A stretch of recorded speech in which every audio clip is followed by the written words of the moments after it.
खाओ जावई बापू, आज सकाळी सकाळी काही काम वगैरे आहे का? काय सकाळी सकाळी म्हणताय? काय तो पीस दिलाय तुम्ही मला? ते चालू झालं का बंद होत नाही, कधी हाय कधी लो, त्याच्या काही सिस्टीमला काही कंट्रोलच नाही. एक कंट्रोल होत नाही बाबा. पीस ते मला दिलाय ते या म्हणलं, चला म्हणलं, चला सासूला नेऊन देतो, तर तसं बी नाही. म्हणून मी एकटा झालो तुमच्याकडे तक्रार करायला. अहो पण वस्तू चांगली वापरायची, तुम्ही काहीतरी केलं असेल त्याला, तेव्हाच ते सिस्टम बंद होत नाही ना. म्हणजे मीच चुकीचा हो, मीच केलो. मला काही माहित नाही. ते तुम्ही मला ते रिप्लेस करून द्या, नाही ते तुमचं ते पीस ठेवून द्या. मला काही घेणं नाही त्या पिसाचं. वैताग आणून सोडलाय मला त्या पिसानं.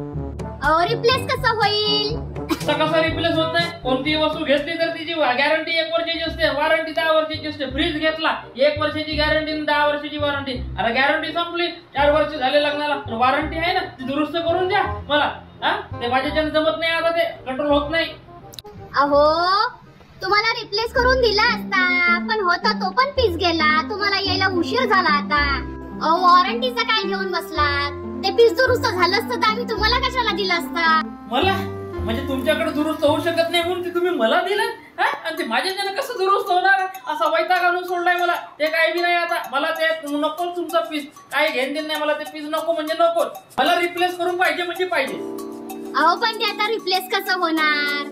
होता चांगला पीस, तो दुसरा पीस तोही गेला, आता रिप्लेस काही होणार नाही. म्हणजे मला यायला उशीर झाला? हो, ते मला काही माहित नाही. ते रिप्लेस केल्याशिवाय मी जाणार नाही म्हणजे जाणार. अहो जावई बापू, शांत व्हा, जरा शांत व्हा. वाटलं तर तुम्हाला 1 एकर जमीन जास्तीची देतो, पण तो पीस इकडे परत आणायचा नाही म्हणजे नाही. 1 एकर जमीन जास्तीची? ठीक आहे मग. असं तुम्ही काही ना काही देत राहा. ते तुमचं पीस ते काय मी ते बघून घेत जाईल. पण अजून जर फाल्टी झालं ना, तुम्ही पुन्हा तसं वापस आणून टाकून दे. मी पहिलेच सांगतो. ठीक आहे जावई बापू, जा आता जा. असं काही करू नका, बघू आपण नंतर. ठीक आहे चाललो बघ मी आता.